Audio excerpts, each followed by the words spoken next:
Hey, if you're out there shopping for health insurance this year, these are some sketchy health insurance terms you need to watch out for. Look, insurance sucks. I'll just make it suck less.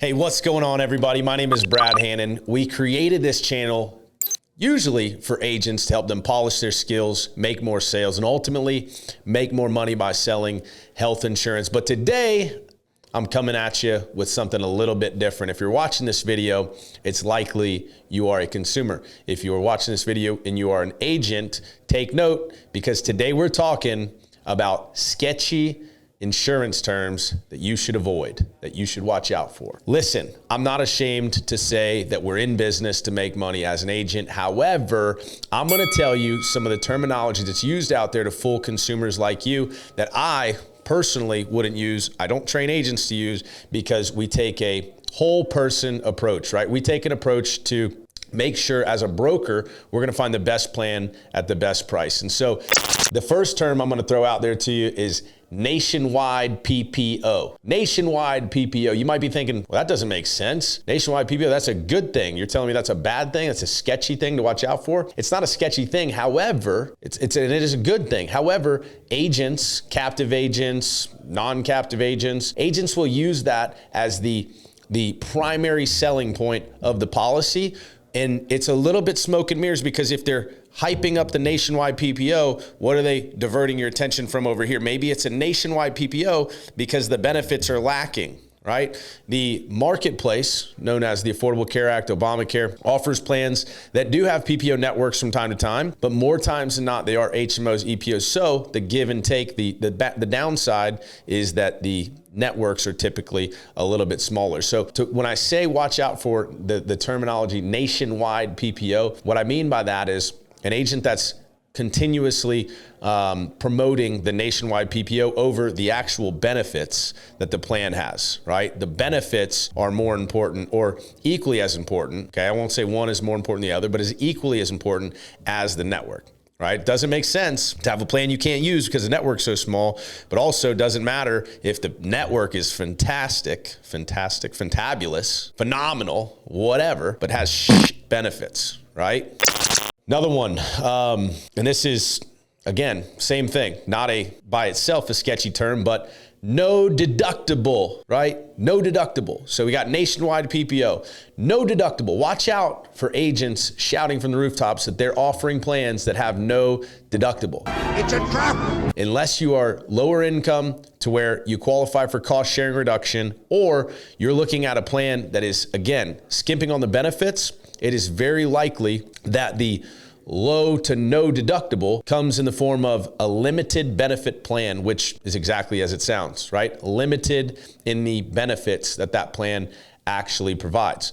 Sometimes these are used in conjunction, such as a nationwide PPO with no deductible, right? Again, sketchy health insurance term. It's not sketchy by itself, but it's used in a sketchy manner in our industry.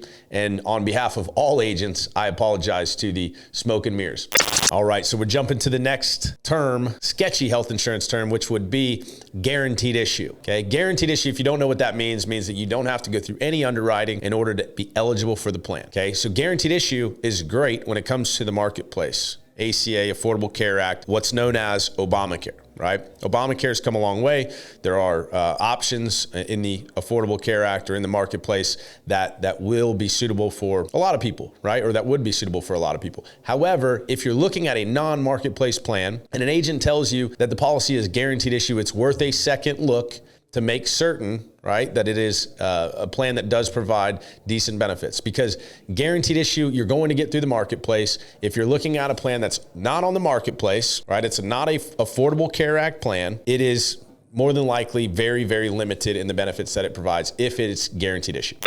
Okay, so we continue our list of sketchy health insurance terms. I know I've thrown out a couple of things. Affordable Care Act, Obamacare. You are in the Back to the Basics playlist, so we've got other videos that will show you or will tell you exactly what Obamacare is, what private health insurance is. But to put it in layman's terms, because the next couple of plans I'm going to go into, or the next couple of terms I'm going to go into, you've got to understand this. There is the coverage that the government offers, we'll call it, which is Obamacare, commonly referred to.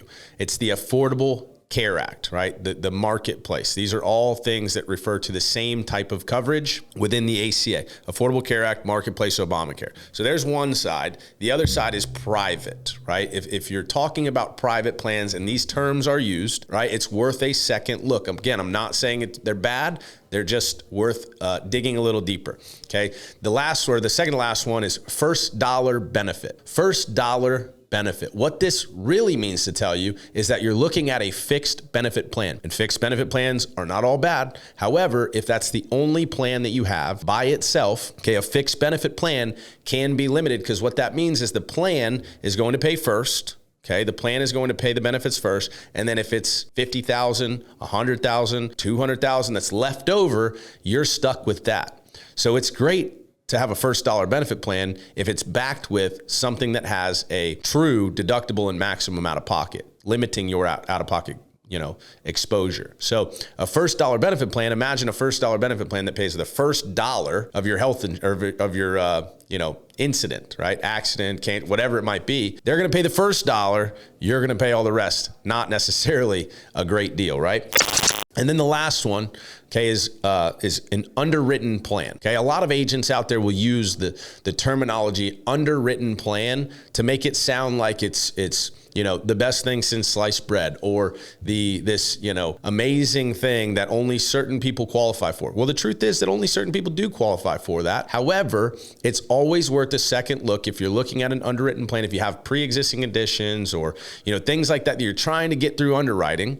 Okay, it's possible that those pre-existing conditions, if you have a claim, may not be covered. So this is why it's important to work with a broker. I'm not saying that these things in and of themselves are bad. There is truly a plan option for everyone out there, but in order to be able to shop all those options with the same person or the same agency, make sure you're working with a brokerage or a broker that has access to all of these options. Thanks for tuning in. I'm a health insurance hustler. Bradley Hannon's the name. I'm here to teach these agents how to play the game. I'm a health insurance hustler.